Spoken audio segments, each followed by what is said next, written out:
కార్యక్రమంలో వేదిక మీద ఆహ్వానించే కార్యక్రమం నుంచి చివరి వందన సమర్పణ వరకు కూడా నిర్వహించవలసిందిగా మన ప్రీతమ కవితను సవరంగా కోరుతున్నాను. Please. Thank you sir, thank you very much. ఇది ఒక యతిరాజు పుట్టినరోజు, ఇది ఒక ప్రేమ పుట్టినరోజు, ఇది ఒక శిష్యరత్నం పుట్టినరోజు, ఇది ఒక విశ్వాసం పుట్టినరోజు, ఇది ఒక త్యాగం పుట్టినరోజు. కలసి రాసి అయి స్వామి వివేకానంద జన్మదినం శుభాకాంక్షలు.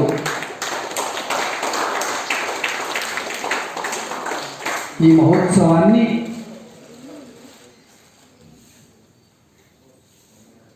శ్రీమద్ స్వామి సుకృతాంజీ మహారాజు వారిని, కార్యదర్శి రామకృష్ణ మిషన్ కడప వారిని సాదరంగా వేదిక వేదిక ఆహ్వానిస్తున్నాం. చప్పట్ల మధ్య ఆత్మీయ చప్పట్ల మధ్య. అదేవిధంగా స్వామి సన్నివాసానందజీ మహారాజు వారిని ఆత్మీయ గౌరవంతో పైకి ఆహ్వానిస్తున్నాం. వేదిక మీదకి రావాల్సిందిగా మనస్ఫూర్తిగా ప్రార్థిస్తున్నాం. అలాగే డాక్టర్ బోతపురి గోపాలకృష్ణ శాస్త్రి గారిని ఆత్మీయ స్వాగతం పలుకుతూ గట్టిగా చప్పట్ల మధ్య వేదిక మీదకి ఆహ్వానిస్తున్నాం. బ్రౌన్ గంగాల కడప వారు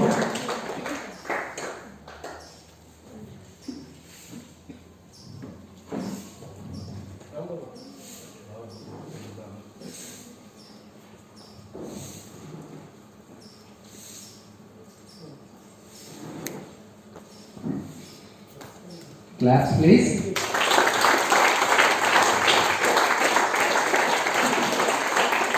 Jai Ramakrishna, Jai Vivekananda. Jai Ramakrishna. Doctor Buthuru Gopalakrishna Shastri గారికి సాధారణంగా ముఖ్యంగా అందించవలసిందిగా చిన్నారిని కోరుకుంటున్నాం.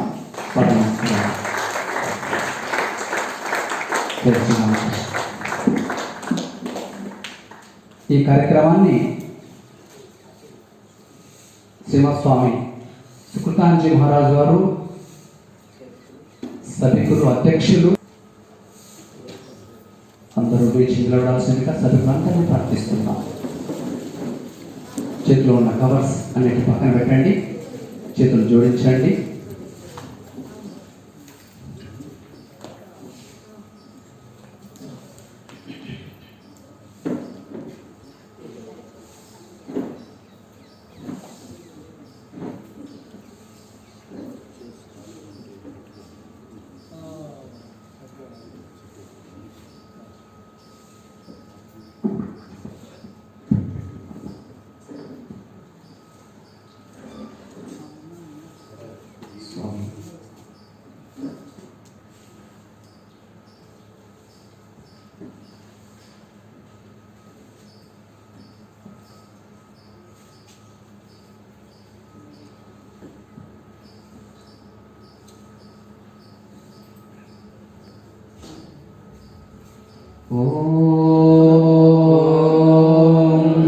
असतो मा सद्गमय तमसो मा ज्योतिर्गमय मृत्योर्मा अमृतंगमय। ॐ शान्ति शान्ति शान्तिः। असतो मा सद्गमय तमसो मा ज्योतिर्गमय मृत्योर्मा अमृतंगमय। ॐ शान्ति शान्ति शान्तिः। स्थापकाय च धर्मस्य सर्वधर्मस्वरूपिणे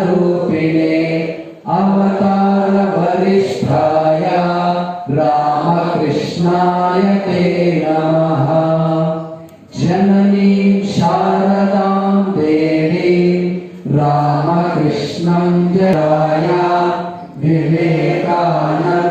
विवेकानन्दसूरये सच्चित्सुखस्वरूपाय स्वामिने तापहारिणे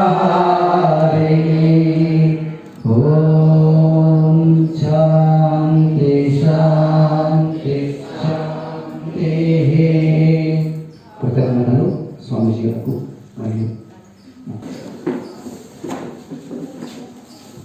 బాలకృష్ణ విద్యార్థులు వేదన ప్రారంభించాల్సిందిగా. శ్రీ గురుభ్యో నమః. హరి ఓం. సహనా భవతు సహనౌ భునక్తు సహ వీర్యం కరవావహై తేజస్వినావధీతమస్తు మా విద్విషావహై. ఓం శాంతి శాంతి శాంతి. హరి ఓం. శన్నో మిత్రశం వరుణః శన్నో భవత్వర్యమా శన్న ఇంద్రో బృహస్పతిః శన్నో విష్ణురుక్రమः. నమో బ్రహ్మణే నమస్తే వాయో త్వమేవ ప్రత్యక్షం బ్రహ్మాసి త్వమేవ ప్రత్యక్షం బ్రహ్మ వదిష్యామి ఋతం వదిష్యామి సత్యం వదిష్యామి. తన్మామవతు తద్వక్తారమవతు అవతు మాం అవతు వక్తారం. ఓం శాంతి శాంతి శాంతి. హరి ఓం. భద్రం కర్ణే విష్ణుయామ దేవా భద్రం పశ్యేమాక్షదివ్యజత్రా స్థిరైరంగైః సుష్ఠువాంసస్తనూభిः విషేమదేవైకం యదాయుः. స్వస్తి న ఇంద్రో వృద్ధశ్రవాः స్వస్తి నః పూషా విశ్వవేదాः స్వస్తి నస్తాక్ష్యో అరిష్టనేమిः స్వస్తి నో బృహస్పతిర్దదాతు. ఓం శాంతి శాంతి శాంతి. హరి ఓం.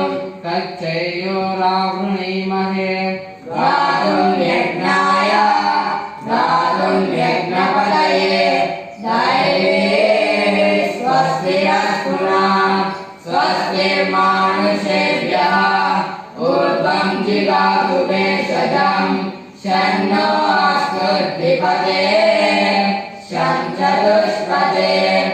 ఓం శాంతి శాంతి శాంతి. హరి ఓం. పూర్ణమదః పూర్ణమిదః పూర్ణాత్ పూర్ణముదచ్యతే పూర్ణస్య పూర్ణమాదాయ పూర్ణమేవావశిష్యతే.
ధన్యవాదాలు బాలకృష్ణ విద్యార్థులకు. కార్యక్రమంలో తరువాత సభాధ్యక్షులు, మఠాధ్యక్షులు శ్రీమద్ స్వామి సుకృతాంజీ మహారాజు వారిని ఈ సభను ఉద్దేశించి తొలి పలుకులను అనుగ్రహ భాషణంగా ప్రసాదించవలసిందిగా ప్రార్థిస్తున్నాం. స్వామి సుకృతానందజీ మహారాజ్. లైవ్ కాదు, ఫోన్ రికార్డ్. లైవ్ అంటే అప్లోడింగ్ కదా, ఎక్కువ ఇంటర్నెట్ కావాలి. సభను అంతా రాదు మంది. Okay, so better to upload direct manual.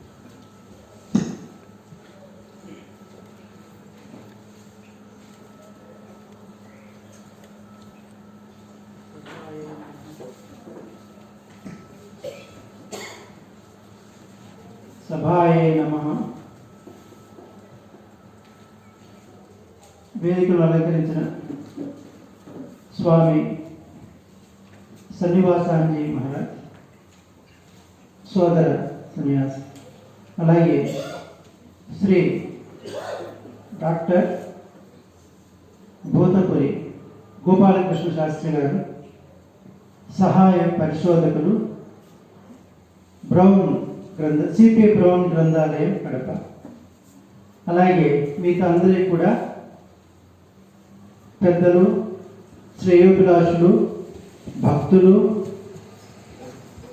Teachers, students, my dear students అందరికీ కూడా నా నమస్కారం.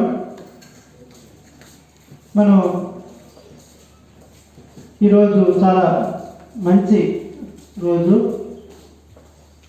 వివేకానంద స్వామిది భారత దేశంలో సనాతన ధర్మానికి, సంస్కృతికి, ఉన్నతికి ఎంతోమంది పాటుపడ్డారు. 19వ శతాబ్దంలో ఆయన మన భారతదేశమే కాకుండా ప్రపంచ వేదిక పైకి వెళ్ళి, ప్రపంచ వేదిక పైన ఆయన భారతదేశ ఔన్నత్యాన్ని యావత్ ప్రపంచానికి, విశ్వ మానవాళికి చాటాడు. తద్వారా ఆయన భారతదేశాన్ని, యావత్ ప్రపంచ యువతని మేల్కొల్పారు. మనందరం చెప్పుకుంటున్నాం ఏంటంటే వివేకానంద స్వామీజీ మనమే కాకుండా భారతదేశంలో, విదేశాల్లో ఆయన గొప్పతనాన్ని, మహాత్మ్యాన్ని వేయి నోళ్ళ పొగడారు. ముందే చక్కగా ఉదయం పూట మనం సర్ థామస్ మన్రో టౌన్షిప్లో అక్కడ చాలా గ్రాండ్గా చేశారు ఉత్సవాన్ని. ఆదరించి మనకి మఠమే స్ఫూర్తి వివేకానంద స్వామిని అక్కడ కూడా డిఎస్పీ గారు రావటం, సబ్ కలెక్టర్ గారు, మిగతా అందరూ అక్కడ కూడా పెద్దలందరూ వచ్చారు. మన భక్తులు ముందుకు వచ్చి దాన్ని చాలా విజయవంతం చేశారు. చాలా ఆనందదాయకం.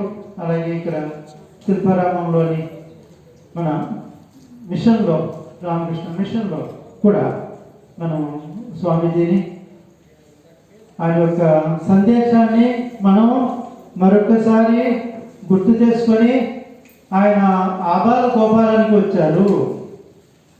చిన్నపిల్లలకి, యువతకి కాకుండా పెద్దవాళ్ళకి, వృద్ధులు కూడా.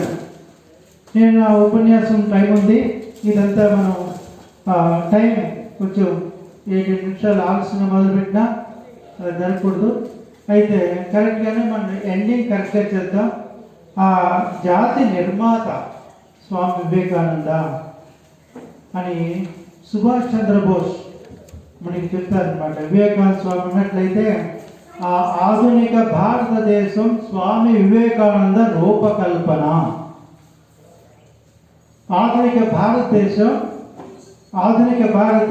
స్వామి వివేకానంద యొక్క రూపకల్పన. నేను అతిశయోక్తి పలకట్లేదు అని సుభాష్ చంద్రబోస్ చెప్తారు. అలాగే మహాత్మా గాంధీ కూడా ఆ యువతని, ఆయన కాంగ్రెస్ ప్రెసిడెంట్గా వచ్చి కలకత్తాకు వచ్చి అంతకుముందు కూడా దక్షిణాఫ్రికాలోని బాంబేలోని వాళ్ళ మిత్రులకి అందరికీ చెప్పారు. స్వామి వివేకానంద విశ్వమత మహాసభలో ఆయన ప్రసంగించడం, అదే సంవత్సరం ఆయన సౌత్ ఆఫ్రికా వెళ్ళడం జరిగింది.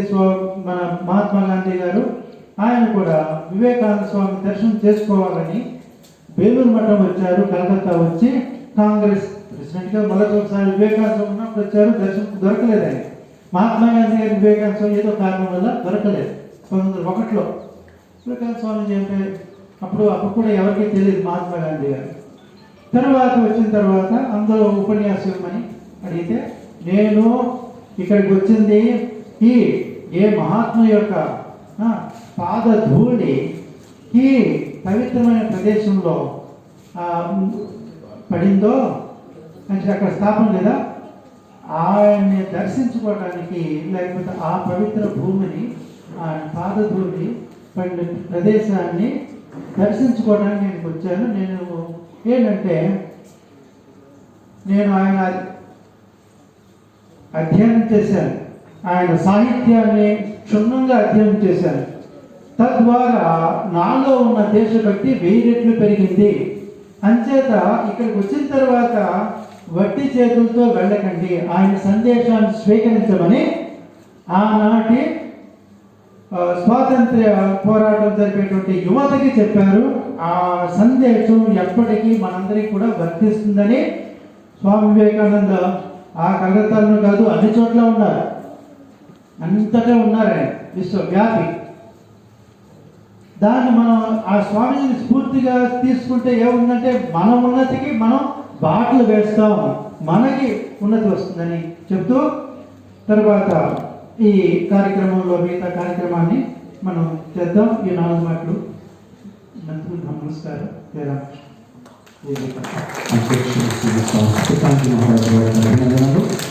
కార్యక్రమంలో తరువాత శ్రీమద్ స్వామి సన్నివాసానందజీ మహారాజు వారిని యువతకు స్ఫూర్తి స్వామి వివేకానంద అన్న అంశం మీద ప్రసంగించవలసిందిగా మన స్ఫూర్తిగా ఆహ్వానిస్తున్నాం. స్వామి సన్నివాసానందజీ మహారాజ్.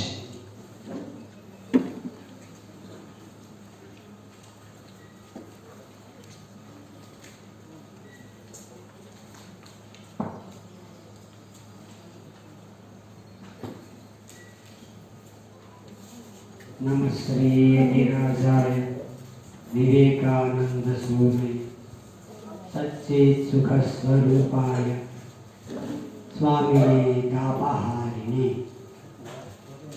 स्वामी विवेकानंद जन्मदिनं యువజన దినోత్సవం యువతలో ఏ శక్తి ఉంటుందో ఆ శక్తి ఆయన జీవితంలో చిన్నపిల్లాడి నుంచి మరణించేంత వరకు కూడా ఫుల్గా యాక్టివ్గా బిజీగా ఆయన జీవించారు. Every moment of life you should be active and vibrate. ఆ ఎనర్జీ యంగ్ చిల్డ్రన్లో బాగా ఉంటుంది. దాన్ని మన పిల్లలందరూ కూడా బాగా ఇంపైర్ చేసుకోవాలి. వివేకానందుడి జన్మదినాన్ని ఎందుకు యువజన దినోత్సవంగా జరుపుకుంటారంటే ఆ చిన్న పిల్లాడికి ఆ యువతకు ఉండే ఆ శక్తి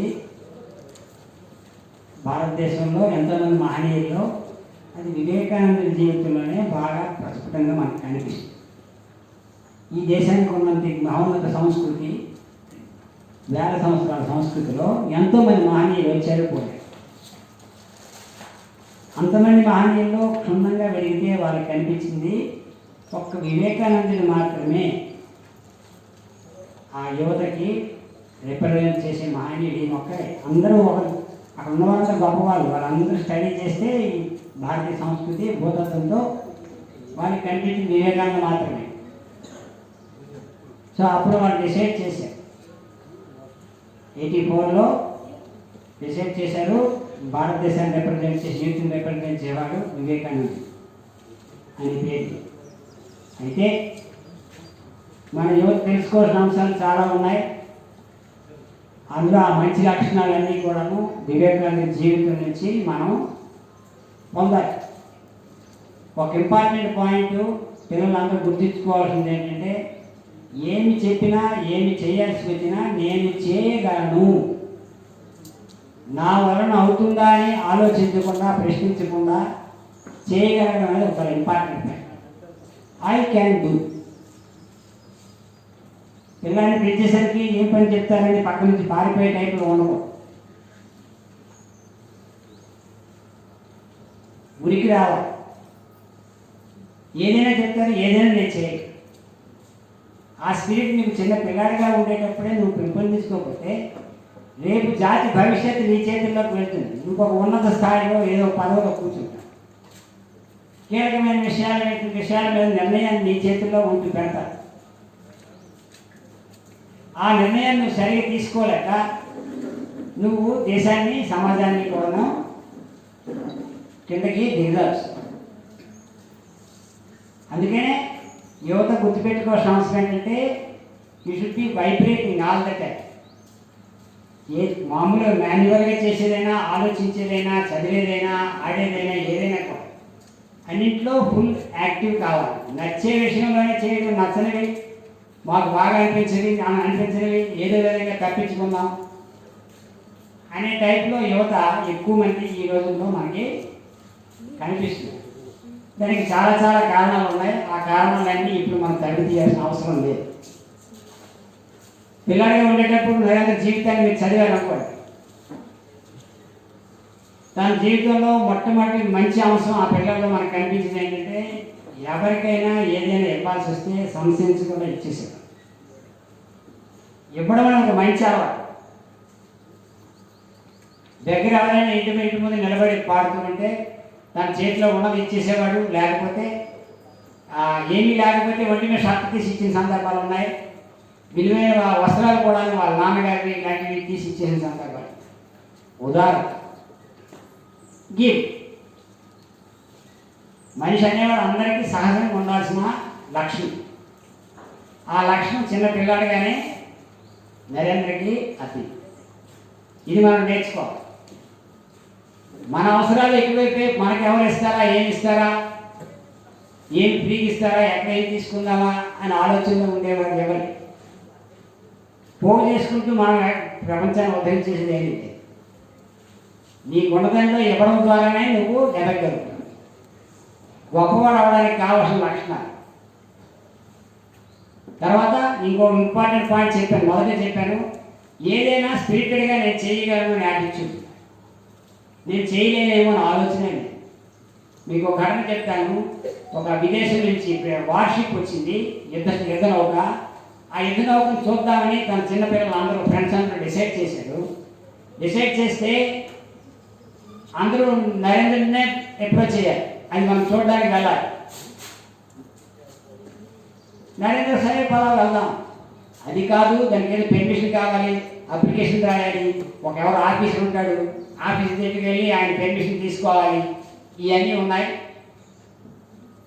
అని చెప్తే నరేంద్రకి ఇంకో సంశయం లేదు. ఏముంది, అవన్నీ చేద్దాం రాశాడు. తనకు తోచిన ఇంగ్లీష్ భాషలో, చిన్నపిల్లడికి ఎంత ఉంటుంది ఇంగ్లీషు, తనకు తోచిన భాషలో రాశాడు. వాడికి ఎదురు వారికి అర్థమైంది. అక్కడికి వెళ్ళారు. అక్కడ పైన ఆఫీసర్ గారు ఉన్నారు. ఆఫీసర్ దగ్గర పెర్మిషన్ తీసుకోండి, అందరూ వెళ్తున్నారు. ఈ చిన్నపిల్లలు కూడా వెళ్ళారు. అక్కడ ఉన్న ఎవరైతే ప్యూన్ ఉంటాడు, బంట్రోత్ ఉంటాడు. ఆ బంట్రోత్ ఏమో ఈ పిల్లల్ని చూశాడు కిందకి. ఏంటి నువ్వు ఎక్కడికి వెళ్తున్నావు? పెర్మిషన్ తీసుకో, షిప్ చూడండి చేయొచ్చు. చేస్తే మన భారతదేశంలో ఒక బానిసలకు ఉండే లక్షణం, ఏ ఒక్కడికైనా కొంచెం అధికారం దొరికేసరికి అధికారం చూపిస్తారు. ఇవి బానిస లక్షణం. వీడు ఒక ప్యూను, వీడి పైన ఎంతమంది ఆఫీసర్లు ఉంటారు, వీడు ఒక ఆఫీసర్ అయ్యేసరికి వీడికి ఒక అవకాశం దొరికేసింది. ఈ చిన్నపిల్లాడి మీద ఇది నీకు కాదు, పో, నీకు ఎంట్రీ లేదు అని. చిన్నపిల్లాడు కదా ఏమంటారు, నువ్వు అనలేగా. సో ఈ చిన్నపిల్లాడు వెనక్కి వచ్చాడు కానీ నా వల్ల కాదు, నేను పెర్మిషన్ తీసుకుంటా వెళ్ళాలి అని ఆలోచన వీళ్ళు లేదు. Keep this in your mind. Go on attempting. బయటకు వచ్చారు, చూశారు, ఎలాగైనా వెళ్ళాలి. అందరూ చూసే పైన అందరూ వెళ్తున్నారు, ఒక గదిలోకి వెళ్తున్నారు. సరే ఈ బిల్డింగ్ ఇంకో దారి ఉందేమో చూద్దాం అని బిల్డింగ్ రౌండ్గా వేశారు.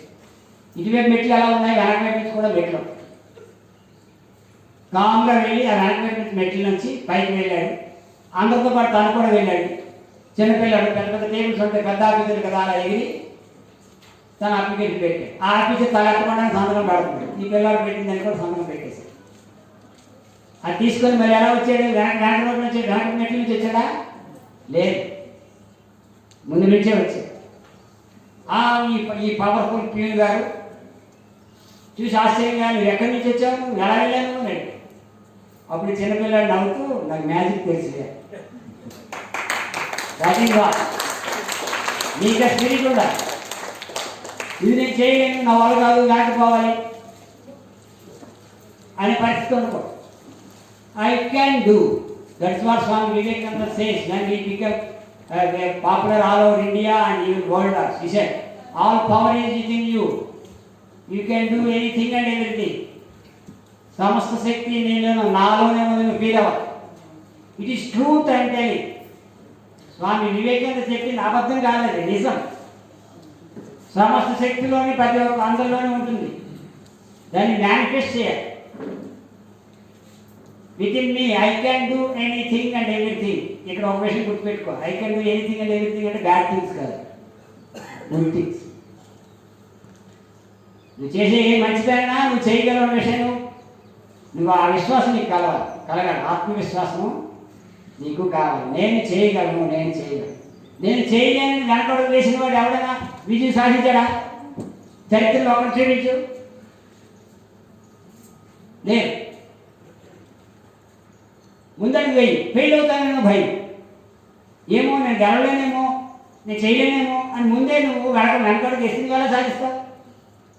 ఇక్కడ ఇంకో స్వామి వివేకానంద ఇంకో కొటేషన్ వస్తుంది, నువ్వు ముందుకు వెళ్ళి ఫెయిల్ అయ్యావా, పోయింది ఏం లేదు. ప్రపంచంలో విజయం సాధించిన గొప్ప వాళ్ళు ఎవరు కూడాను కంటిన్యూస్ సక్సెస్తో గొప్ప వాళ్ళు కాలేదు.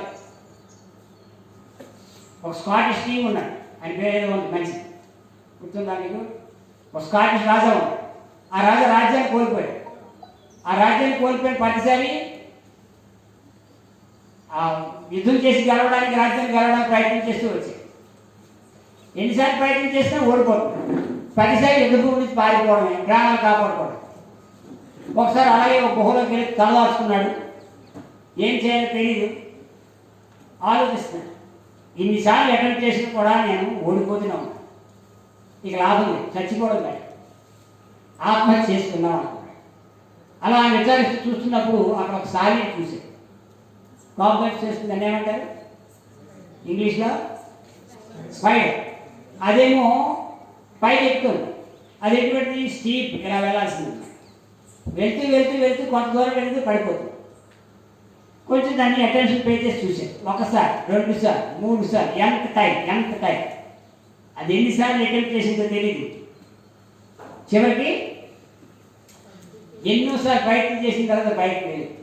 అయితే ఒక విషయం ఇక్కడ గుర్తుపెట్టుకోవాలి, వాడు అబ్జర్వేషన్ ఇంపార్టెంట్ పాయింట్ ఏంటంటే, పడిన ప్రతిసారి కూడా, అది 100 సార్లు పడిందేమో, పడిన ప్రతిసారి కూడా వెనకడుగు ఎప్పుడు వేయలేదు.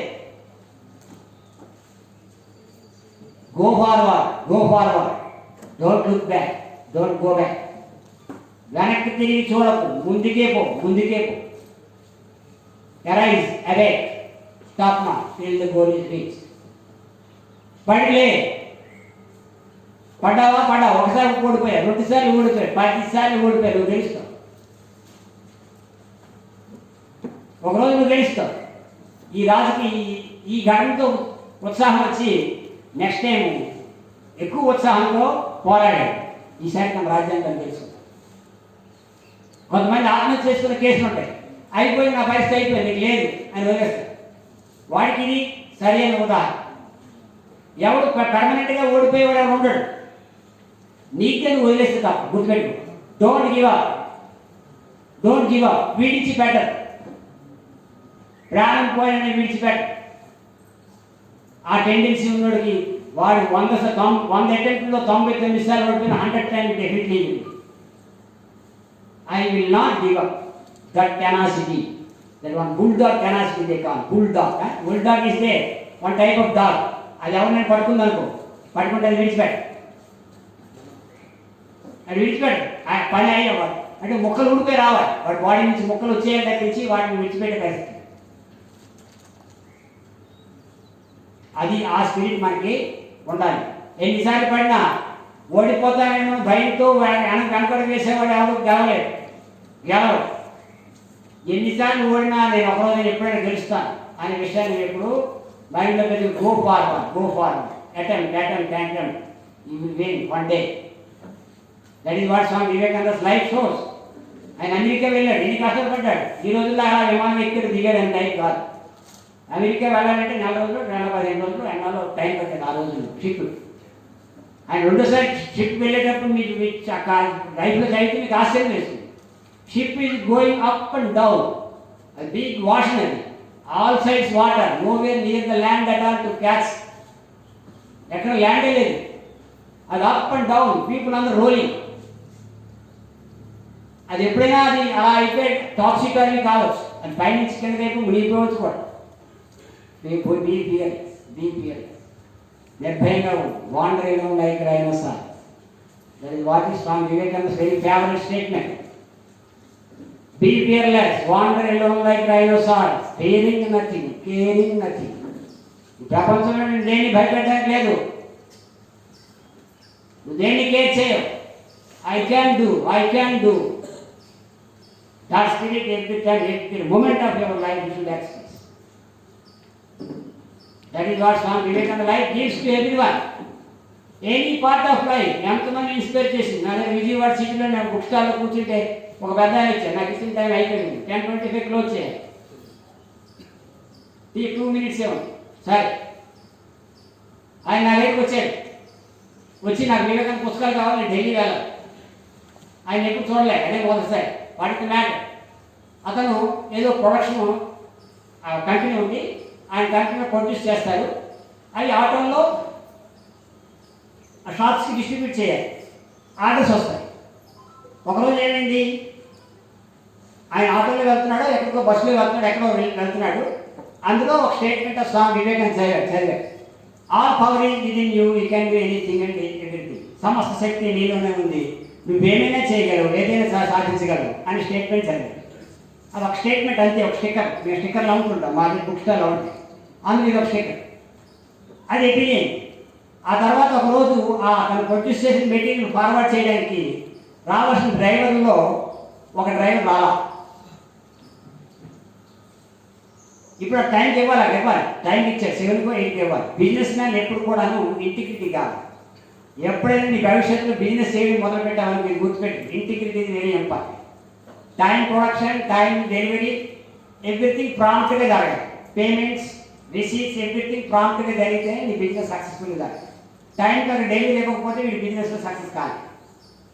సో టైం డెలివరీ ఇవ్వాలి, డ్రైవర్ లేదు. ఈ స్టేట్మెంట్ గుర్తొచ్చింది Vivekananda, all power is within you, you can do anything. వెంటనే జీవితంలో ఎప్పుడు ఆటో తీయలేదు, ఆటో తీసాడు, స్టార్ట్ చేశాడు. మీరు విషయం గుర్తుపెట్టుకోండి, కొంత సైన్స్ బ్యాక్గ్రౌండ్ ఉన్న వాళ్ళు చెప్పగలరు, మెకానికల్ ఇంజనీరింగ్ బ్యాక్గ్రౌండ్ ఉన్న 3 చక్రాల వెహికల్ ఎప్పుడు కూడా స్ట్రైట్గా రాదు. ఆల్రెడీ డ్రైవింగ్ వచ్చిన వాళ్ళకి తెలుసు. ఆటో రిక్షా, సైకిల్ రిక్షా చూసారా, మీరు ఒకసారి ఎక్కి చూడండి. నేను ట్రై చేశాను ఒకసారి పూరిలో, సరదాగా రిక్షా వాళ్ళని తిప్పి నేను ఒకసారి తొక్కుతాను బాబు ఎక్కాను. అతను నా రిక్షా ఎక్కి నేను రిక్షా తప్పకపోతే ఎప్పుడో లేదు, before joining of the Ramakrishna Mission. లేకపోతే ఒక స్టెప్ ముందుకు వెళ్ళదు, ఈ full side, this side and that side, పెడలు ఒక్కడ కూడా ముందుకెళ్ళి. అందులో it is fast moving auto. ఈ సాహసం చేసేది ఇట్ టైం 10 నిమిషాలుగా పావుగంటైనా స్లోగానైనా వెళ్ళి అవి డెలివరీ చేసేది. That is inspiration. You get the Swami Vivekananda quote. His life is so like that. ఎన్నిసార్లు ఎందుకు ఈ దేశం వచ్చాను, అక్కడ ఆ దేశం మన కల్చర్ తెలియదు, ఏమి తెలియదు, ఎన్ని రకాల ఇబ్బందులు. అక్కడ చిన్నపిల్లలు కానీ పెద్దలు కానీ, చిన్నపిల్లలు రాళ్ళు విసిరేవాళ్ళు, ఈ డ్రెస్ సెటప్ చూసి, తర్వాత పెద్దలేమో ప్యాంట్ లాగేవాళ్ళు, తోసేవాళ్ళు, ఇవన్నీ చేశారు. ఇవన్నీ చేస్తే స్వామీజీ చాలా ఇరిటేషన్ వచ్చింది. ఎటువంటి దేశం వచ్చి పడ్డాను నేను, వీళ్ళు వేసుకోవడానికే బయట చూడడానికి డ్రెస్సులతో కల్చర్ ఉన్నారు కానీ ఇన్సైడ్ నాకు కల్చర్ లేదు. ఇటువంటి దేశంలో వచ్చి పడ్డాను, ఇంటికి నాకు కష్టాలు, నేను వెళ్ళిపోదాం ఎన్నోసార్లు అనుకున్నాను. నో అనుకుని ప్రతిసారి కూడాను నో, నాట్ ఎట్ ఆల్. ఏ పోర్షన్ ఎక్కడ తీసుకొచ్చిందో మళ్ళీ ఆ ఫోర్సే నాకు నన్ను ముందుకు నడిపిస్తుంది అని ఈ చాలా రోజులు అక్కడే ఉండి ఆయన ఫైట్ చేసి విజయాన్ని సాధించాడు. భారత జాతి యొక్క ఔన్నత్యాన్ని ప్రపంచ దేశానికి ఆయన ఆ రోజుల్లోనే తెలియజేశాడు. సో నాకు ఇచ్చిన సమయం ముగిసింది. ఇక్కడ ఈ వేదిక పైన వేదిక నారాయణ పూజ స్వామి శ్రీకృష్ణానందజీ గారికి ఈ అవకాశం నాకు ఇచ్చినందుకు ఆయనకు ధన్యవాదాలు తెలియజేస్తున్నాను. వేదిక నారాయణ మన చీఫ్ గెస్ట్ గారికి కూడా నా ధన్యవాదాలు. మీ అందరికీ నా కృతజ్ఞతలు నమస్కారాలు తెలియజేస్తూ సెలవు తీసుకుంటాను. కృతజ్ఞతలు స్వామి శ్రీనివాసానందజీ మహారాజ్. అధ్యక్ష మహారాజు వారు పలుకుతూ ఒక మంచి మాట మనకు సెలవిచ్చారు. ఆధునిక భారతదేశం స్వామీజీ యొక్క రూపకల్పన. చాలా మరొకసారి, ఆధునిక భారతదేశం స్వామీజీ యొక్క రూపకల్పన. మరి ఆ రూపకల్పనకు ఎవరెవరు చేతుల్లో ఉన్న రూపకల్పన అంటే యువత. ఆ యువత ఇప్పుడు మనమందరం యువతి యువకులను కాబోయే మీరు ఇక్కడ యువతి యువకులు అందరూ కూడా ఈ రూపకల్పనలో బాగా పంచుకోవాల్సిన పడింది. నేను ఏ మంచి పని చేయడానికైనా సిద్ధంగా ఉంటాను అని చెప్పాలి. ఇవ్వడం ఒక మంచి అలవాటు. ఇవ్వండి, ఎదగండి అని చెప్పినటువంటి శ్రీమత్స్వామి శ్రీనివాసానందజీ మహారాజ్ వారికి మరొకసారి కర్తాల తలవతో తెలియజేసుకుంటూ కార్యక్రమంలో తర్వాత డాక్టర్ భూతపురి గోపాలకృష్ణ శాస్త్రి గారు యువతకు ఆదర్శం స్వామి వివేకానంద అన్న అంశాన్ని ప్రసంగించవలసిందిగా ప్రార్థిస్తున్నాం. డాక్టర్ భూతపురి గోపాలకృష్ణ శాస్త్రి.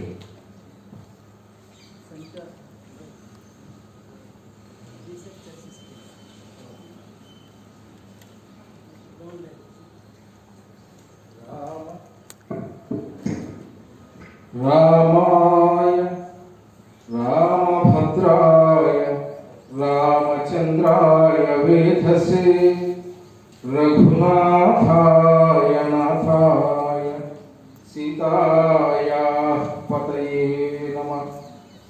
ఆపదామపహర్తారం దాతారం సర్వసంపదాం లోకాభిరామం శ్రీరామం భూయో భూయో నమామ్యహం. నమోస్తు రామాయ సలక్ష్మణాయ దేవ్యై చ తస్యై జనకాత్మజాయై. నమోస్తు రుద్రేంద్ర యమానిభ్యో నమోస్తు చంద్రార్క మరుద్గణేభ్యః. రామకృష్ణ పరమహంస గారికి, శారదామాత గారికి, స్వామి వివేకానంద గారికి నమస్కారాలు. వేదికపై ఆసీనులైన అధ్యక్షుడు స్వామి సుకృతానంద మహారాజ్ గారికి, స్వామి శ్రీనివాసానంద గారికి, సభలో ఉన్నటువంటి పెద్దలందరికీ కూడా నమస్సులు, చిరంజీవులకు శుభాకాంక్షలు. స్వామి వివేకానంద జీవితం మనందరికీ కూడా ఆదర్శం. స్వామి జీవితాన్ని పరిశీలించడం ద్వారా మనం అనేక విషయాలు అవగాహన చేసుకోవచ్చు. స్వామి వివేకానంద గారు ప్రధానంగా యువతకు కానీ పెద్దలకు కానీ అందరికీ కూడా అంటే మన సనాతన ధర్మాన్ని గురించి ఆయన విదేశీయులందరికీ కూడా తెలియజేసే సందర్భంలో స్వదేశీయులు కూడా ఏమని చెప్పారు అంటే, మీరందరూ కూడా ఏ విషయాన్నైనా సరే తార్కికంగా ఆలోచించండి అని చెప్పారు. మన దేశంలో సాధారణంగా మనకు ధర్మంలో రకరకాలైనటువంటి ఆచారాలు ఇవన్నీ కూడా ఉంటాయి. వాటినంటినీ కూడా పెద్దలు చెప్పారు కాబట్టి ఆచరిస్తూ ఉంటాం, బాగానే ఉంటుంది. కానీ ఆ ఆచరించేటువంటి ప్రతి పనికి కూడా మన పెద్దలు ఏదో ఒక లక్ష్యంతో, ఒక దృష్టితోనే వాటినన్నింటినీ కూడా ఏర్పాటు చేశారన్నమాట. కాబట్టి వాటిని గురించి ప్రతి ఒక్కరూ కూడా ఈ విధానం ఎందుకు వచ్చి ఉంటుంది పెద్దలైన వారి ద్వారా తెలుసుకోవడం కానీ, లేదు తాను దాన్ని చక్కగా విమర్శ చేసి తెలుసుకోవడం కానీ అవసరం. దాన్నే తార్కికం అని చెప్పేసి అంటున్నాం. ఉదాహరణకు స్వామి వివేకానంద చిన్నపిల్లవాడిగా ఉన్నప్పుడు, అంటే కొంత యువకుడిగా ఆడుకునేటువంటి దశలో పక్కింట్లో ఉన్నటువంటి చెట్టెక్కి మామూలుగా పిల్లలందరితో పాటు ఆయన ఊగుతూ ఆడుకునేటువంటి వాడు. అంటే పిల్లలందరూ కూడా విపరీతంగా అల్లరి చేస్తున్నారు కాబట్టి ఆ ఇంటి యజమాని ఏమనుకున్నాడు, పిల్లవాళ్ళని బెదిరిస్తే ఇక్కడికి రావడం మానుకుంటారు, లేదా అంటే ఒకటి పిల్లలు చెట్టు గుర్తు కింద పడవచ్చు, ప్లస్ వాళ్ళకు ఇబ్బందికరంగా కూడా ఉంటుంది కాబట్టి ఆ ఆలోచనతో ఇంటి యజమాని చెట్టు మీద బ్రహ్మరాక్షసి ఉంది అని చెప్పాడు అనమాట. మరి ఆ మాట చెప్పంగానే తక్కిన పిల్లలందరూ కూడా భయపడి పరిగెత్తారు. సహజమే కదా, రాక్షసి అంటే అందరికీ కూడా భయం కాబట్టి బ్రహ్మరాక్షసి అనేటప్పటికీ ఏమో భూతం ఉంది అని చెప్పేసి భయపడి పరిగెత్తారు. ఒక్క వివేకానందుడు మాత్రం పరిగెత్తలేదు. అదే చెప్తున్నాను, మనం ప్రతి ఒక్కరం కూడా అంటే ఆయనకు ఇలా తార్కికంగా ఆలోచించేటువంటి దృక్పథం ఉందన్నమాట. వెంటనే ఆయన పరిగెత్తేటువంటి విద్యార్థులను చూసి కూడా నవ్వుతున్నాడు అనమాట. వాళ్ళు ఆశ్చర్యపోయారు. ఎందుకు నవ్వుతున్నావు అంటే, ఒరే బ్రహ్మరాక్షసే కనుక ఇక్కడ నిజంగా ఉంటే ఇన్ని రోజుల నుంచి మనం ఆడుకునేటువంటి వాళ్ళమా, ఇన్ని రోజులుగా లేదు, ఇప్పుడు కొత్తగా బ్రహ్మరాక్షసి వచ్చి మనల్ని చంపేది ఉంది అంటే లాజిక్గా ఆలోచించడం. ఇన్ని రోజుల పాటు మనం ఆడుకుంటూ ఉంటే రానటువంటి బ్రహ్మరాక్షసి ఈరోజు కొత్తగా వచ్చేది లేదు. అదేవిధంగా మన విధానాల్లో, మన సనాతన ధర్మంలో కూడా విగ్రహారాధన అనేటువంటి ఒక విధానం ఉంది. అంటే భగవంతుని చేరుకోవడానికి అనేకమైనటువంటి మార్గాల్లో మొట్టమొదటి స్టెప్ ఏమిటి అంటే విగ్రహారాధన అని చెప్పి చెప్తారు అనమాట. దీన్ని విదేశీయులు, మన దేశంలోనే బ్రహ్మ సమాజమైనటువంటి మతాల వారు వీరందరూ కూడా ఖండించారు. వాళ్ళ దృష్టిలో వాళ్ళు విగ్రహారాధనను పనికిరాదని చెప్పేసి చెప్పారనమాట. అయితే విగ్రహారాధన యొక్క ఔన్నత్యం ఏమిటి అంటే మనం విద్యార్థి దశలో ఉన్నప్పుడు మనం అందరూ కూడా గమనిస్తూ ఉంటాం. అంటే పిల్లలకు మనం ఎలా చదువు నేర్పుతాం, మామూలుగా మొదటగా గోనామాలు అంటే ఒక అక్షరాలు, తర్వాత పదాలు, తర్వాత వాక్యాలు నేర్పితే మనందరం కూడా తర్వాత కాలంలో పెద్ద పెద్ద పుస్తకాలు చదివేటువంటి స్థితి ఏర్పడుతుంది అనమాట. అంటే ఒక్కొక్క మెట్టు అంటే ఒక దశలో ఒక పద్ధతి ప్రకారంగా మనము ఒక స్థాయికి చేరుకోవడానికి విద్యా విధానం ఎలాగైతే ప్రారంభిస్తామో అదే విధంగానే మనం భగవంతుని చేరుకోవడానికి కూడా మొదటి మెట్టు ఏమిటి అంటే విగ్రహారాధన అనేటువంటిది. భగవంతుని విగ్రహ రూపంలో కొలిచినప్పుడు ఏమవుతుంది, మనకు ఆ రూపం అనేటువంటిది మన మనస్సులో స్థిరంగా ఉండిపోతుంది. నిజానికి సనాతన ధర్మం ప్రకారము ఉపనిషత్తులు కూడా ఏం చెప్తున్నాయి, భగవంతుడికి రూపం లేదు అని చెప్పేసి చెబుతున్నది వాస్తవమే. అంతటా భగవంతుడు ఉన్నాడు, ఆయనకు ఏ రూపము లేదు, మనము ఎలా భావిస్తే అలా భావనకు వస్తాడని చెప్పేసి చెప్పింది. అయితే ఎలా భావిస్తే అలా వస్తాడనేటువంటిది చిన్నపిల్లవాడిగా ఉన్నటువంటి వాడికి ఒకేసారి పెద్ద పుస్తకం చదువురా అంటే చదవగలుగుతాడా? చదవలేడు. వాడికి మొదట అక్షరాలు నేర్పాలి, పదాలు నేర్పాలి, తర్వాత వాక్యాలు నేర్పితే వాడు పుస్తకం చదవగలుగుతాడు. అదే విధంగానే భక్తి మార్గంలో ప్రయాణించేటువంటి వాడికి మొట్టమొదట విగ్రహారాధన అనేటువంటి తప్పనిసరిగా వాడికి అవసరం. వాడికి భగవంతుడు అనేవాడు ఒకడు ఉన్నాడు, భగవంతుడి గురించి ఎలా పట్టుకోవాలని కూడా తెలియాలంటే వాడికి తప్పనిసరిగా ఒక రాముడు, ఒక కృష్ణుడు, ఒక శివుడు ఏదో ఒక రూపంలో వాడు భగవంతుడిని భావిస్తే తప్ప వాడు ఆ తర్వాత స్థాయికి, భగవంతుని రూపం లేనటువంటి స్థాయికి వెళ్ళలేడు అనమాట. కాబట్టి దానికి మొదటి మెట్టుగా విగ్రహారాధన చెప్పారు. మరి ఆయన దేశాటన చేసేటువంటి సందర్భంలో ఆల్వార్ ప్రభు అయినటువంటి మంగళగిరి మహారాజు ఆ ప్రభు ఆస్థానానికి వచ్చినప్పుడు ఆ మహారాజు కూడా విగ్రహారాధన గురించి విపరీతంగా దూషిస్తూ మాట్లాడితే ఆయన సరైనటువంటి సమాధానం చెప్పాలనుకున్నాడు. ఆయన అక్కడ ఉన్నటువంటి నౌకరుని పిలిచి ఆ మహారాజు గారి యొక్క చిత్రపటాన్ని తెప్పించి దాని మీద వాడు ఉమ్మేయమని చెప్పేసి చెప్పాడనమాట. అంటే ఆ నౌకరులంతా కూడా మరి ఆయన సేవకులు కదా, వాడు రాజుగారి బొమ్మ మీద ఉమ్మడానికి వాడికి భయంగా ఉంది, ఉమ్మేస్తే ఏం చేస్తాడని చెప్పేసి. అప్పుడు చూపించి చెప్పాడు, చూడయ్యా నువ్వు లేవు, నువ్వు ఇక్కడ ఉన్నావు, కూర్చొని ఉన్నావు, నీ చిత్రం మీద వాళ్ళు ఉమ్మడానికే భయపడుతున్నారు. కాబట్టి అదే విధంగానే ఆ చిత్రంలో మీరు చూసేది బొమ్మని కాదు, అది భగవంతుని ఆ విధంగా ఆ చిత్రంలోకి ఆవాహన చేసి భగవంతుని మేమంతా కూడా భావిస్తున్నాము.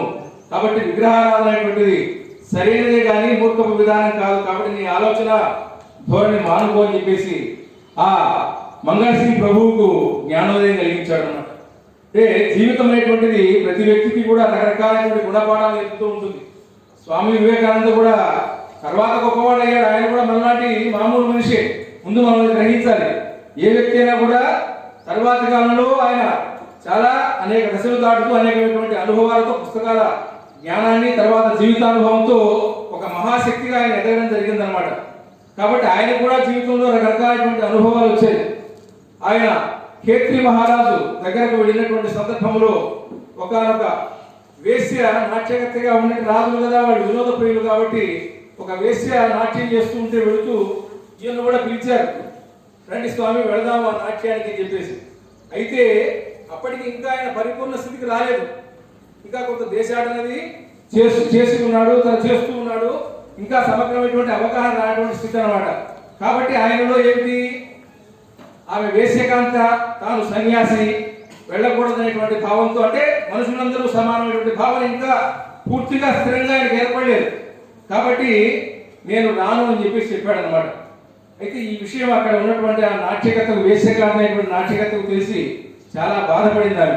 అంటే ఎందుకంటే భగవంతుడైనటువంటి వాడు మనందరం ఉపనిషత్తు చెప్తోంది సర్వం కల్విదం బ్రహ్మ అని చెప్పేసి. అంటే ప్రతి పదార్థం, సృష్టిలో ఉన్నటువంటి ప్రతి ప్రాణిలో, ప్రతి పదార్థంలో కూడా భగవంతుడు ఉన్నప్పుడు వేశ్యలో ఉండేటువంటి భగవంతుడే వివేకానందంలో ఉన్నాడు, వివేకానందుడి భగవంతుడే వేశ్యకాంతలో ఉన్నాడు. కాబట్టి అంతటా కూడా పరమాత్మ తత్వమైనప్పుడు ఇలా విభిన్నంగా చూడమైనటువంటిది బాధ అనిపించి ఆమె అప్పుడు ఆ సభలో మహాభక్తుడు, మహారాష్ట్రం చెందినటువంటి మహాభక్తుడు ఒక ఆయన సూరదాస్ అని చెప్పేసి ఉన్నాడు అనమాట. ఆయన ఒక గొప్ప కీర్తన రాశారు. ఆ కీర్తనను ఆమె ఆ సభలో ఆలాపించింది అనమాట. అంటే ఈయన సభకు వెళ్ళలేదు, కానీ ఆ ఉన్నటువంటి ప్రదేశానికి కొంత దూరంలో ఈయన ఉన్నాడు కాబట్టి ఆ పాట ఈయన విన్నాడు. ఆ పాట వినగానే ఆ పాటలోని భావన ఈయన భావనను తప్పు అని చెప్పేసి నిరూపించింది అనమాట. వెంటనే పరిగెత్తుకుంటూ అక్కడికి వెళ్ళాడు ఆయన. అంటే ఆ పాటలో ఉన్నటువంటి సారాంశం ఏమిటి అంటే, ఆ వ్యక్తులలో ఉన్నటువంటి లోపాల గురించి ఆలోచించవద్దు. అంటే కృష్ణుడిని పేర్కొంటున్నాడు అన్నమాట. స్వామి, నాలో అనేకమైనటువంటి చెడ్డ గుణాలు ఉన్నాయి, అంత మాత్రం చేత నేను చెడ్డవాణ్ణి, చెడ్డదాని అవుతానా? ఎందుకంటే ఇప్పుడు ఇనుము ఉంది, ఆ ఇనుము అనేటువంటి ఒక వస్తువుతో భగవద్ విగ్రహాన్ని చేయొచ్చు, భగవద్ విగ్రహాన్ని చేస్తే ఆరాధిస్తాం. దాన్నే కత్తిగా చేస్తే ఒక దుర్మార్గమైనటువంటి వాడు దాన్ని కత్తిగా, దాన్ని కషాయకరానికి వాడుకుంటాడు. దాని పదార్థమేమో ఒకటే, ఉన్న ఇనువే దేవాలయంలో జరిగితే విగ్రహం వచ్చి పూజిస్తున్నారు, కత్తి అయినప్పుడు దాన్ని మరో రకంగా వాడుకుంటున్నారు. కాబట్టి నాలో లోపాలను నీవు చూడవద్దు స్వామి, నన్ను అనుగ్రహించు అనేటువంటి పద్ధతిలో. అంతేకాకుండా ఈ కత్తి కానీ ఇనుప విగ్రహం కానీ రెండింటి దగ్గరకు మనకు వరుసమైనటువంటి విద్యతో మనం తీసుకొని చేస్తే రెండు కూడా బంగారుగా మారిపోతాయి. అంటే వస్తువులు వేరుగా, పదార్థాలు వేరుగా ఉన్నటువంటి తత్వం ఒకటే, రకరకాలైనటువంటి రూపాలతో కనబడుతూ ఉంది. కాబట్టి మనుషులంతా ఒకటే, సమానత్వమైనటువంటి భావాన్ని ఆమె తన పాటలో వెలిబుచ్చినటువంటి సందర్భంలో ఈయన ఆ తత్వాన్ని గ్రహించారంటే అప్పటికి ఇది ఒక విధంగా ఆదిశంకరాచార్య జీవితంలో ఎలాగైతే జరిగిందో వివేకానంద కూడా మరి సర్వమత మహాసభలకు వెళ్ళవలసి ఉంది. అప్పటికి ఆయన పరిపూర్ణమైనటువంటి వ్యక్తిగా మారవలసి ఉంది.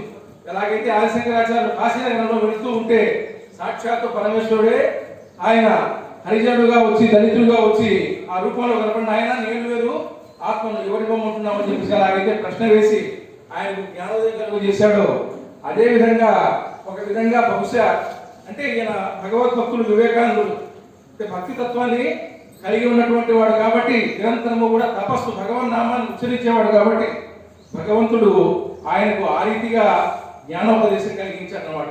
కాబట్టి వెంటనే ఆయన ఆ సభ అవ్వంగానే ఆమె దగ్గరికి వెళ్ళి అమ్మ క్షమించు అని చెప్పేసి ఏమాత్రం కూడా అంటే ఆ గుణం ఉండాలి మన దగ్గర. ఏదైనా మనలో ఉన్నటువంటి మన ద్వారా పొరపాటు జరిగినప్పుడు మనం గ్రహించినటువంటి విషయాన్ని వెంటనే ఎదుటివారికి ఆమెకు వెళ్ళి క్షమాపణ చెప్పాడు అన్నమాట. అటువంటి పెద్ద మనస్సు ఆయన కలవడింది. అంతేకాకుండా ఆయన జీవితాన్ని మనం గమనించినప్పుడు మరొకటి తెలుసుకోవాల్సింది ఏమిటి అంటే ఆయనకు చాలా ఇష్టమైనటువంటిది భగవద్గీతలో చెప్పినటువంటి ఒక శ్లోకం. ఏమిటి ఆ శ్లోకం అంటే ఆ శ్లోకము ఆ అధైర్యాన్ని వదిలిపెట్టి కర్తవ్యాన్ని వహించాలి అని చెప్పేసి చెప్పినటువంటి శ్లోకం అన్నమాట. అంటే దానికి మనందరము కూడా నిజానికి భగవద్భక్తి కలిగి ఉన్నట్టుగా ఉంటాం, కానీ భగవంతుని పట్ల మనకు సంపూర్ణమైనటువంటి విశ్వాసం ఉండదు. అంటే భగవంతుని పట్ల సంపూర్ణమైనటువంటి విశ్వాసం ఎప్పుడైతే ఉంటుందో తప్పనిసరిగా అప్పుడు మనలో ఈ అధైర్యమైనటువంటిది లేకుండా పోతుంది, ధైర్యమైనటువంటిది వస్తుందన్నమాట. ఉదాహరణకు మనం భాగవతాన్ని పరిశీలించినట్లయితే అంటే మనకు స్థిరమైనటువంటి భగవద్భక్తి ఉన్నప్పుడు ఎలాంటి ప్రవర్తన మనలో ఉంటుందంటే ఇంతసేపు స్వామి శ్రీనివాసానంద గారు కూడా చెప్పారు. అంటే మనం ఏ పని చేయాలన్నా సహజంగా భయపడుతూ ఉంటాం, ఇది నేను చేయగలనో లేదో అని చెప్పేసి.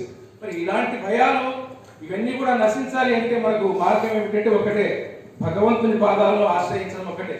భగవన్ నామాన్ని జపిస్తూ భగవంతుని ఎప్పుడైతే మనం గట్టిగా పట్టుకోగలుగుతామో తప్పనిసరిగా ఈ భయాలన్నీ కూడా వెళ్ళిపోతాయి, సహనంతో ఉండగలుగుతాము. మనం అనుకున్నటువంటి కార్యాన్ని ఆలస్యంగా అయినా సరే చక్కగా చేసుకోగలిగేటువంటి స్థితి వస్తుందన్నమాట.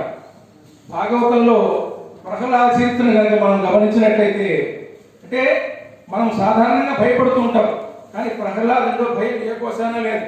ఎందుకని ఆయన శ్రీ మహావిష్ణువు అంతటా ఉన్నాడు, ఆయనే నాకు రక్షకుడు అని చెప్పేసి నిండుగా 100 పాళ్ళు విశ్వసించినటువంటి వాడు అనమాట. పోతన గారు చెప్తారు, అంటే ఎట్లా భగవంతుని మనం పట్టుకోవాలి, భగవతత్వాన్ని అలవరుచుకోవాలి అంటే పానీయంబులు త్రాగుచున్ పుడుచుచున్ భాషింపుచున్ హాసలీలా నిద్రాదులు చేయుచున్ తిరుగుచున్ లక్ష్మింపుచున్ సంతత శ్రీనారాయణ పాదపద్మయుగడి చింతామృతాస్వాద సంధానుండై మరచన్ సురారిసుతుడు ఏతద్విశ్వం భూవరా.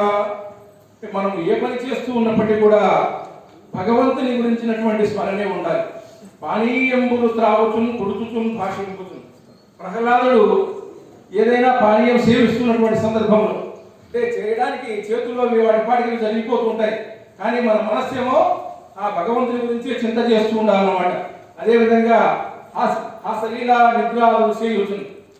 స్నేహితులతో పాటుగా నవ్వుతూ ఉన్న తర్వాత నిద్ర చేస్తూ ఉన్న నిద్రలో కూడా మీరు గమనించండి, అంటే మనకు తెలియకుండానే కళలు ఇవన్నీ కూడా వస్తున్నాయి కాబట్టి ఆ నిద్రలో కూడా భగవంతుని ధ్యానం చేయవచ్చు అనమాట. హాసలీలా చేయుచున్ తిరుగుచున్ రక్షింపుచున్.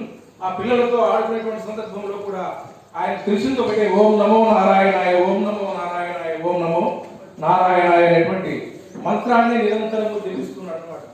అంటే భగవంతుని యొక్క పాదాలు కనుక మనం ఆశ్రయించగలిగినట్లయితే తప్పకుండా మనందరం కూడా మన లక్ష్యాన్ని తప్పకుండా చేరుకోగలుగుతాం. అంటే భగవంతుని పాదాలు ఆశ్రయించినప్పుడు ఏమొస్తుంది మనకంటే సహన శక్తి వస్తుంది, భయం అనేటువంటిది రాదు. ప్రహ్లాదుని చూడండి, ఆయన 5 ఏళ్ల బాలకుడు, మరి తండ్రి శివభక్తుడుగా ఉండి ఆయన విష్ణు ద్వేషి కాబట్టి ఆయన అభిష్టానికి వ్యతిరేకంగా ఈయన ప్రవర్తిస్తూ ఉన్నాడని చెప్పేసి ఈయన మీద ఎన్ని చర్యలు తీసుకోవాలో అన్ని చర్యలు తీసుకున్నాడు. సాధారణంగా మామూలు స్థితిలో ఉన్నటువంటి వాళ్ళకందరికీ కూడా చావంటే భయం కదా మామూలుగా, కానీ ప్రహ్లాదుడు ఆ భగవంతుని ఆశ్రయించినటువంటి వాడు కాబట్టి ఆయన విషయాన్ని ఇచ్చిన ఆనందంగా ఎందుకని విషయంలో కూడా భగవంతుడు అంతటా భగవంతుడు ఉన్నాడు. పాములతో కనిపిస్తే కనిపించుకున్నాడు, ఎందుకంటే పాములు కూడా భగవంతుడే, రూపం వేరు కానీ శరీరం అంతటా కూడా సర్వం కన్విదం బ్రహ్మ. ఆ పాముల రూపంలో ఉన్నటువంటి వాడు భగవంతుడే, నేను భగవంతుడే కాబట్టి ఆనందంగా కనిపించుకున్నాడు. అదేవిధంగా కొండలలోకి వస్తే తొలగించుకున్నాడు. మరి ఇన్ని చేసినా కూడా ఎక్కడా కూడా ఆయన భయాన్ని పొందలేదు. ఎందుకని? ఆ భగవంతుని స్థిరమైనటువంటి చిత్తంతో పట్టుకున్నాడు కాబట్టి ఆ భగవంతుని భగవద్భక్తి చేత ఆ భయం అనేటువంటిది ఏమాత్రం కూడా ఆయన ఛాయలకు రాకుండా పోయింది. కాబట్టి వివేకానందుని జీవితాన్ని మనం గమనించినట్లయితే ఆయన కూడా నిజ జీవితంలో అనేకమైనటువంటి కష్టాలు వచ్చాయి. అంటే ఆయన రామకృష్ణ పరమహంస గారిని ఆశ్రయించిన తర్వాత మరి ఆయన యువకుడుగా ఉన్నటువంటి సందర్భంలో ఉన్నట్టుండి తండ్రి చనిపోయిన తర్వాత బాధ్యతలన్నీ కూడా ఆయన మీదకి వచ్చాయి. మరి అలాంటి సందర్భంలో ఆయన ఒక వంక అంటే తాను నమ్మినటువంటి భగవంతుని ఆరాధన చేస్తూనే బ్రతుకుతెరువు కోసము చిన్న చిన్న ఉద్యోగాలు చేస్తున్నాడు. ఇవి చేస్తూనే తన బాధ్యతలు నిర్వర్తిస్తూ తన లక్ష్యాన్ని మరవలేదన్నమాట. ఎందుకంటే మనిషిగా పుట్టినటువంటి ప్రతి వాడికి కూడా ఏదో ఒక లక్ష్యం ఉండాలి, ఒక ప్రయోజనం ఉండాలి. మనందరం కూడా గుర్తించవలసినది. ఏదో మక్కలో పుట్టి గుబ్బలో పోయినటువంటి స్థితి కాకుండా జంతువునాం నరజన్మ దుర్లభం అని చెప్పేసి చెప్పారు. అంటే అన్ని జన్మలలో కూడా మానవ జన్మ అనేటువంటిది చాలా ఉత్కృష్టమైనటువంటిది. మరి అటువంటి మానవ జన్మ మనకు లభించింది కాబట్టి ఆ మానవ జన్మను చరితార్థం చేసుకోవాలి, సార్థకం చేసుకోవాలి అంటే ఆ జన్మకు ఏదో ఒక ప్రయోజనం ఉండి ఉంటుంది. ఆ ప్రయోజనం దిశగా మనం అందుకు మార్గాలు వేసుకోవాల్సి ఉంటుందన్నమాట. ప్రతి వాళ్ళు లక్ష్యాన్ని సాధిస్తారంటే వివేకానంద చెప్పారు, మన ప్రయత్నం మనం చేయాలి. ఎందుకని ఆయన ప్రతి మాట కూడా ఒకటే చెప్పాడు. విదేశాల్లో వాడు ఇంటర్వ్యూ చేసినప్పుడు కూడా నా నోటి నుంచి వచ్చేటువంటి ప్రతి మాట కూడా ఇది నా మాట కాదయ్యా, నాకంటే ముందే మన భారతదేశంలో ఎంతో మంది మహర్షులు వాళ్ళంతా కూడా తర్వాత వేదాలు ఇవన్నీ కూడా అనేకమైనటువంటి విషయాలన్నీ కూడా ఘోషించాయి. ఆ వేద ఘోషనే నేను నా కట్టం ద్వారా ప్రజలందరికీ కూడా తెలియజేస్తున్నాను. కాబట్టి నాకు ప్రామాణికం ఏమిటి అంటే వేదం అనేది ప్రామాణికం. మనకు 4 వేదాలు ఉన్నాయి, 108 ఉపనిషత్తులు ఉన్నాయి. ఇవన్నీ కూడా సమస్త మానవాళికి కూడా ఉపకరించేటువంటి అనేకమైనటువంటి విషయాలని కూడా చెప్పారు అన్నమాట. అందులో చెప్పబడినటువంటి విషయాలనే స్వామి వివేకానంద గారు తన కంఠము ద్వారా అటు విదేశీయులకు ఇటు స్వదేశీయులకు కూడా తెలియజేసి మన దేశం యొక్క ఔన్నత్యాన్ని ప్రపంచానికంతా కూడా చాటడం జరిగింది. నాకు ఈ అవకాశం ఇచ్చినటువంటి పెద్దలందరికీ కూడా కృతజ్ఞతలు తెలుసుకుంటూ సెలవు తీసుకుంటున్నాను. నమస్కారం. సమయాభావం చేత మరొకసారి మనం ఆహ్వానిస్తాం. డాక్టర్ భూతపల్లి గోపాలకృష్ణ శాస్త్రి గారు బ్రౌన్ గ్రంథాలయం రీసెర్చ్ అసిస్టెంట్గా ఉన్నారు. నిజంగా శాస్త్రి గారు మీరు గ్రంథాలయంలో పనిచేస్తున్న గ్రంథాలయం మీరు. Thank you very much. కర్తాల ధ్వనులతో భూతపల్లి గోపాలకృష్ణ గారికి మరొకసారి అభినందన తెలియజేస్తూ టీ విరామం. అంతకుముందు ఫ్లవర్ బొకే స్వామి సుకృతాంజీ మహారాజు వారి చేతుల మీదుగా చిరు సత్కారం ఫలపుష్ప తాంబూలాదులను అందించి శ్రీరామకృష్ణ ప్రసాదాన్ని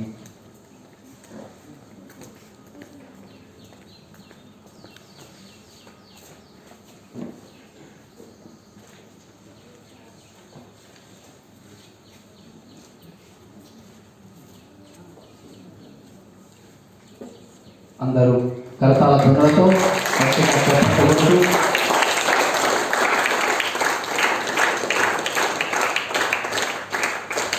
ఒక పుస్తక ప్రసాదాన్ని కూడా స్వామి చేతుల మీదుగా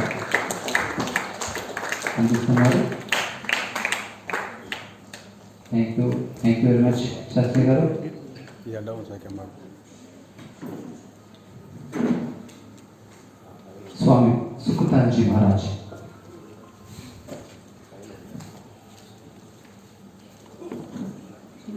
డాక్టర్ భూతపల్లి గోపాలకృష్ణ గారు ఆయన రౌండ్ లైబ్రరీలో సహాయ పరిశోధకులుగా ఉన్నారు. పిహెచ్డి చేసిన చాలా కాలం అయింది. వారు గడియారం వెంకటేశ్వర శాస్త్రి గారి పైన ఆయన మన శివాజీ మహారాజ్ ఛత్రపతి శివాజీ మహారాజ్ పైన గ్రంథం రాసి గొప్పతనాన్ని దాన్ని మీరు పిహెచ్డిగా తీసుకొని చాలా సంవత్సరాల నుంచి మనకి బ్రౌన్ లైబ్రరీ ఆద్యులు ఫౌండర్ మన